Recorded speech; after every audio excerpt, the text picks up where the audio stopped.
बिस्मिल्लाहिर्रहमानिर्रहीम। अस्सलाम वालेकुम नाज़रीन, मैं हूँ फैयाज़ राजा और आप देख रहे हैं आपका अपना यूट्यूब चैनल।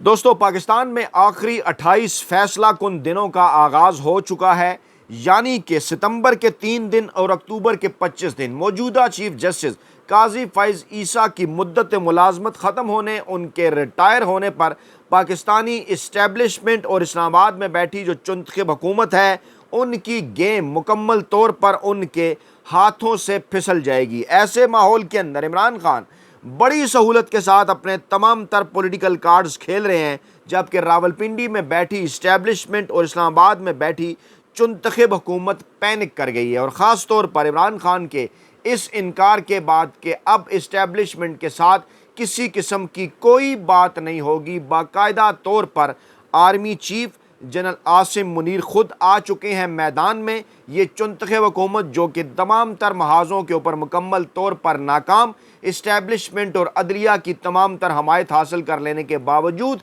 और IMF के जिस पैकेज पर खुशी से शादियाने बजाए जा रहे हैं, उसके लिए कितनी बड़ी कीमत अदा की गई है, गुज़श्ता वीडियो में हम आपको बता चुके। आज खैबर पख्तूनख्वा हुकूमत की जानिब से भी इस पैकेज पर शदीद तरीन तहफ़्फ़ुज़ात का जो है वो इजहार जो है वो कर दिया गया है। मामला इस वक्त फाइनल और हतमी राउंड के अंदर है। इमरान खान ने प्लान तब्दील करते हुए रावलपिंडी में जलसा ना करने का ऐलान करके इस्टेब्लिशमेंट माफिया हैंडलर्स और सहूलतकारों को चौंका कर रख दिया है। सलमान अकरम राजा पाकिस्तान तहरीक इंसाफ के सेक्रेटरी जनरल, उनकी जानिब से इस बात का ऐलान किया गया कि 28 सितंबर बरोज़ हफ्ता को रावलपिंडी से अदलिया बचाओ अवामी तहरीक का बाकायदा तौर पर आगाज़ हो रहा है। फाइनल राउंड के मौके पर पाकिस्तान तहरीक इंसाफ ने रावलपिंडी में जलसा करने की दरख्वास्त वापस ले ली, एहतजाजी तहरीक का ऐलान कर दिया। और इसके बाद जो सबसे बड़ा मामला हुआ, जो सबसे बड़ी डेवलपमेंट हुई,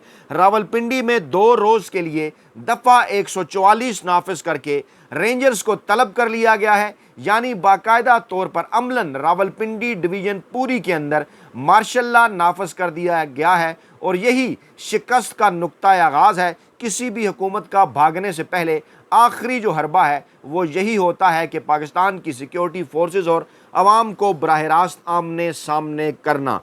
इस मौके पर इमरान खान जो कि अपने तमाम तरह पॉलिटिकल कार्ड्स बड़ी कामयाबी के साथ खेल रहे थे, इस कार्ड को इमरान खान का आखिरी कार्ड करार दिया जा रहा है। तभी ये कहा जा रहा है कि अब इस्टेब्लिशमेंट भी बाकायदा तौर पर आ चुकी है मैदान में। और बड़े लंबे अरसे बाद आर्मी चीफ साहब ने एक बार फिर पाकिस्तानी इकानमी के ऊपर बात की, कराची पहुँचे, ताजरों से मुलाकातें की, उसकी तफसीलात भी आपके सामने रखेंगे। आज ही की एक बड़ी खबर, बड़ी डेवलपमेंट के नतीजे में इलेक्शन कमीशन ऑफ पाकिस्तान ने सुप्रीम कोर्ट पर एक और हमला कर दिया, नज़रखानी दरख्वास्त दायर की। सुप्रीम कोर्ट ऑफ पाकिस्तान का फैसला मानने से इनकार कर दिया। आइनी पैकेज के हवाले से इत्तलात हैं, अक्टूबर के पहले हफ्ते में लाया जा रहा है और तमाम तर हरबे उसके लिए इस्तेमाल किए जा रहे हैं।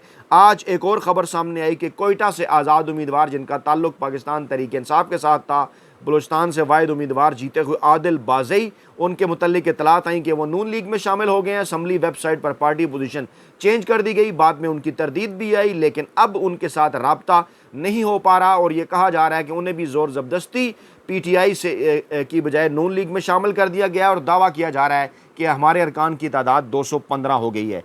इस वक्त सूरत हाल क्या है?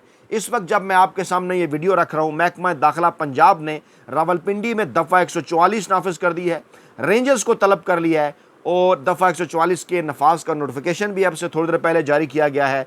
पूरी रावलपिंडी डिवीज़न के अंदर दफ़ा 144 नाफिज की गई है। सियासी इज्तिमात, धरनों, जलसों, मुजाहरों, एहतजाज और ऐसी तमाम सरगर्मियों के ऊपर पाबंदी आयद कर दी गई है। रावलपिंडी डिवीज़न में असला रखने, नुमाइश पर भी पाबंदी, तहम कानून नाफिज करने वाले इदारों के नुमाइंदों को पाबंदी से इस्तिस्ना होगा।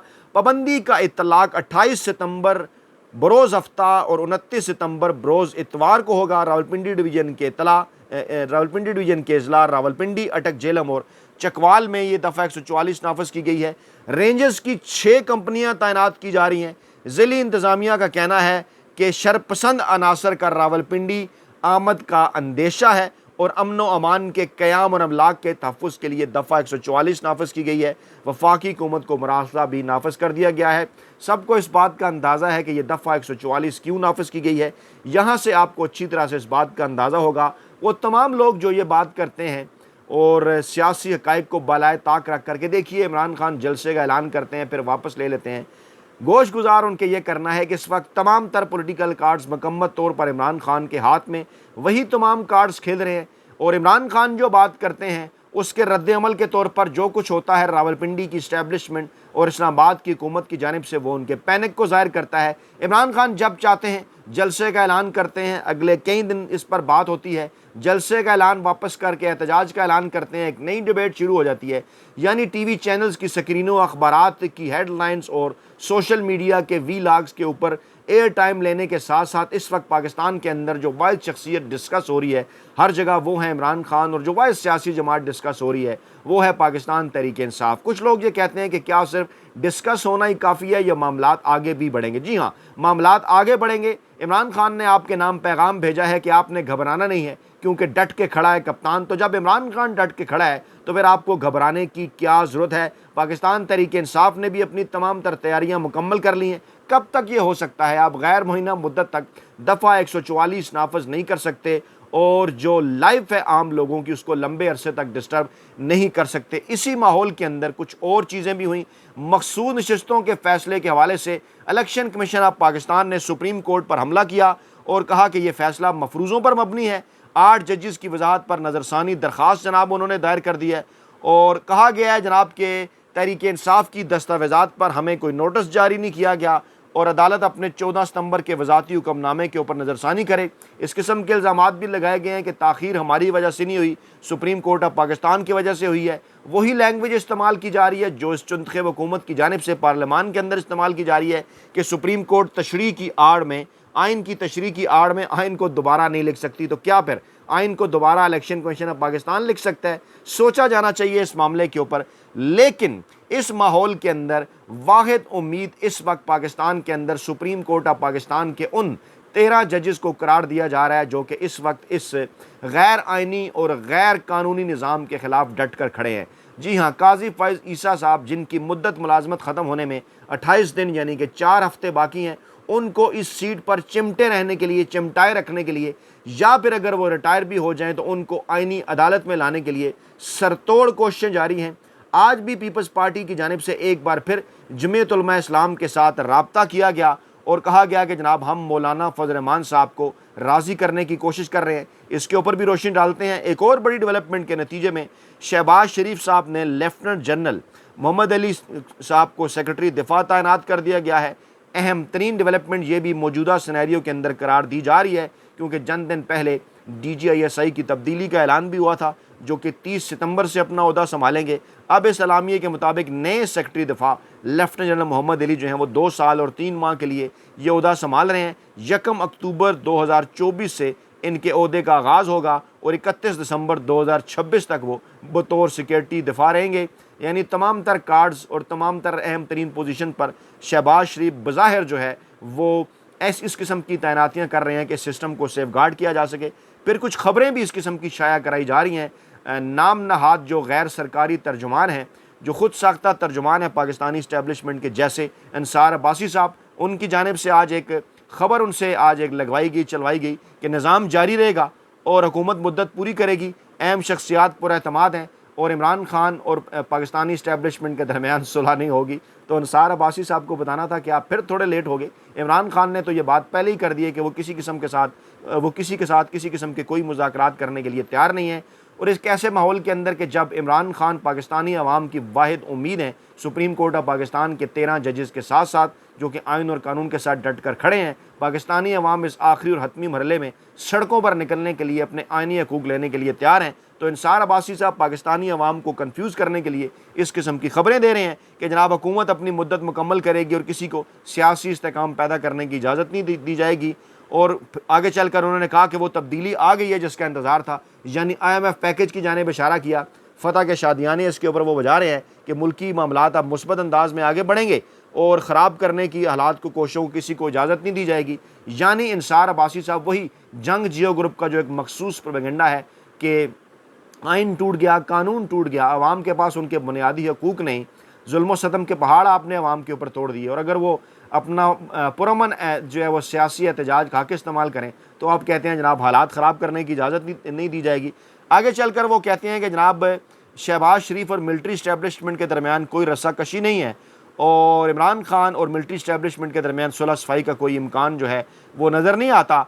और नए चीफ जस्टिस ऑफ पाकिस्तान के आने के बाद भी शहबाज शरीफ की हुकूमत कायम रहेगी। क्या उन्हें किसी जानिब से इस बात की जो है वो यकीनदानी कराई गई है, इस बात की उन्हें तस्दीक कराई गई है कि नहीं जनाब नए चीफ जस्टिस भी आएंगे तो ये हुकूमत बरकरार रहेगी? मामला ये नहीं है कि नए चीफ जस्टिस आएंगे या पुराने आएंगे, मामला ये है कि इलेक्शन ट्रिब्यूनल ऑफ पाकिस्तान ने 90 दिनों के अंदर केसेस के फैसले करने हैं, वोटों के थैले बदले जा रहे हैं। काजी फैज़ ईसा साहब इस हवाले से रिमार्क्स भी दे चुके हैं कि आप जनाब वोटों के थैले फैसला करेंगे, फार्म 45 फैसला नहीं करेगा। तो इन तमाम तर चीज़ों का मकसद और इस किस्म की इत्तलात आवाम तक पहुँचाने का मकसद इस जानिब इशारा है कि जनाब हमने तो वोटों के थैले बदल दिए हैं, तो अब चीफ जस्टिस आ भी गए तो मैंडेट वापस नहीं होगा। तो मामला इतना सादा नहीं है।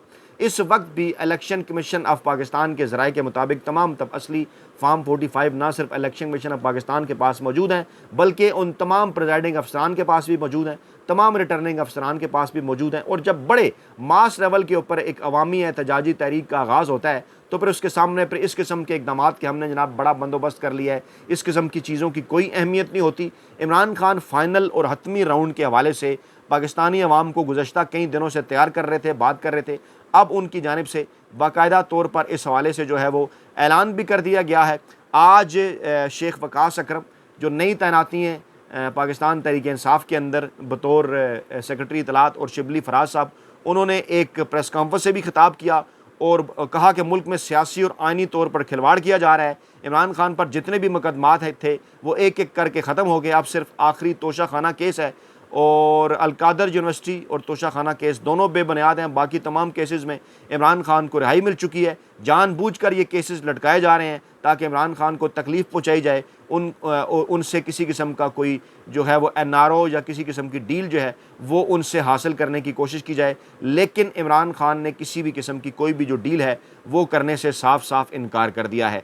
दूसरी जानिब इस किस्म की खबरें भी आ रही हैं कि मतनाज़ा आइनी पैकेज अगले हफ्ते पार्लियामान में पेश किए जाने का इम्कान है जनाब। और इरफान सदीकी साहब को फिर एक्टिव किया गया है। मौसूफ फरमाते हैं कि अक्टूबर के पहले हफ्ते में ये पैकेज सामने आएगा।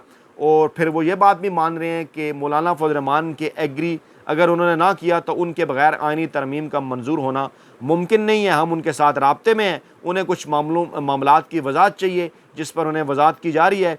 और आगे चलकर वो कहते हैं कि बेनज़ीर भुट्टो और नवाज शरीफ के दरमियान 2006 में ये तय पाया था, इमरान खान ने भी हमायत की थी। तो पाकिस्तान तहरीक इंसाफ तो आज भी आइनी कोड की बात करती है। उनका कहना क्या है कि पर्सन स्पेसिफिक तरमीम आप किसी एक शख्स को फ़ायदा पहुँचाने के लिए मत लाएँ। आप काजी फैज़ ईसा साहब को रिटायर होने दें, नए चीफ जस्टिस मंसूर अली शाह साहब को आने दें, आइन और कानून के मुताबिक मामलात आगे चलने दें, उसके बाद फिर देखेंगे कौन सी तरामीम और कौन सी नहीं।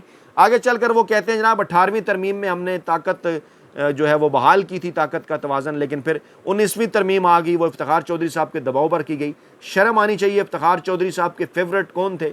मुस्लिम लीग नवाज़। मिलजुल कर वो सारे काम करते रहे। पीपल्स पार्टी ने जब इस बात के ऊपर एतराज़ भी किया था तो आप कहाँ खड़े हुए थे? आप तो सुप्रीम कोर्ट ऑफ पाकिस्तान उस वक्त की और इफ्तिखार चौधरी के साथ खड़े हुए थे। आज आप ये बात कर रहे हैं उनके दबाव के ऊपर कर दी गई, लेकिन उस वक्त क्योंकि आपको वो चीज़ सूट करती थी, जब 18वीं तरमीम सूट करती थी वो कर दी, जब 19वीं करती थी वो कर दी, और आज जब 26वीं आइनी तरमीम आपको सूट करती है तो आप उसके हक़ में दलाइल दे रहे हैं। तो ये जब पर्सन स्पेसिफिक इस किस्म की तरमीमें हैं ये किसी तौर पर भी आपको मदद नहीं दे सकती। बड़ी डेवलपमेंट के नतीजे में खास लंबे अरसे बाद आर्मी चीफ आसिम मुनीर साहब एक बार फिर एक्टिव हुए और जनाब वो पहुँचे हैं कराची, और कराची में उन्होंने बिज़नेस कम्युनिटी से मुलाकात की। और जो हेडलाइन उनके हवाले से चल रही है, ISPR ने जो बयान भी दिया वो क्या है कि माशरे में मायूसी पैदा करने की नाकाम कोशिश करने वालों को शिकस्त हुई है। बिल्कुल ऐसा ही है जो कि पाकिस्तान तहरीक इंसाफ और इमरान खान के हवाले से पाकिस्तानी सोसाइटी के अंदर मुसलसल काफ़ी अरसे से जो मायूसी फैला रहे थे, हम इस बात की बिल्कुल हमायत करते हैं। उन अनासर को वाकई शिकस्त हुई है, मगर आर्मी चीफ साहब ने शायद कुछ और कॉन्टेक्स्ट के अंदर बात की है, मौजूदा हुकूमत की शायद पॉलिसियों के हवाले से बात की। एक बात बड़ी इंपॉर्टेंट है और ख़ास तौर पर जो उन्होंने इंफॉर्मेशन टेक्नोलॉजी और IT के हवाले से बात की, इसके ऊपर कुछ सवालात उठते हैं। IT के हवाले से ख़ास तौर पर उन्होंने बात की कि जनाब IT पार्क बनाया जा रहा है और मकसद नौजवानों को IT और आर्टिफिशियल इंटेलिजेंस में ताउन को फ़रोग़ देकर बाख्तियार बनाना है। एक सवाल पैदा होता है कि क्या इंफॉर्मेशन टेक्नोलॉजी का कोई तस्वर इंटरनेट सोशल मीडिया के बगैर मुमकिन है? आज के दौर के अंदर जिस मुल्क के अंदर आए रोज़ इंटरनेट बंद कर दिया जाता हो, जहाँ आए रोज़ सोशल मीडिया ऐप्स जो है वो डाउन कर दी जाती हों, वहाँ यकीनी तौर पर इस किस्म का अगर कोई बयान आए तो इसके ऊपर कुछ सवालात तो उठते हैं। लेकिन बहरहाल वज़ीर आला सिंध भी वहाँ पर मौजूद थे और कहा गया कि हम साजगार माहौल जो है वो नौजवानों को फराहम कर रहे हैं। लेकिन इस वक्त पाकिस्तान के नौजवान बड़ी तादाद में जो कि पाकिस्तान तहरीक इंसाफ और इमरान खान के साथ खड़े हुए हैं, इमरान खान के बुक्स में बार बार उनकी रोज़ी रोटी के ऊपर लात मारी जाती है। किस तरह से ये चुंतखेब हुकूमत आए दिन कभी इंटरनेट बंद कर देती है, कभी सोशल मीडिया ऐप्स को डाउनलोड कर देती है। इस वक्त कंटेंट की दुनिया सबसे बड़ी डॉलर इकानमी का हिस्सा और पाकिस्तान भी इसी का हिस्सा। यानी ऐसे माहौल के अंदर के जब दुनिया इंटरनेट के ज़रिए अपनी इकानमीज़ को पता नहीं कहाँ तक ले जा रही है, उस वक्त ऐसे मौके के ऊपर पाकिस्तान में कहा जा रहा है कि नहीं जनाब एक्स क्यों बंद है, यही नहीं जनाब ये जो है मुल्की सलामती का मामला है।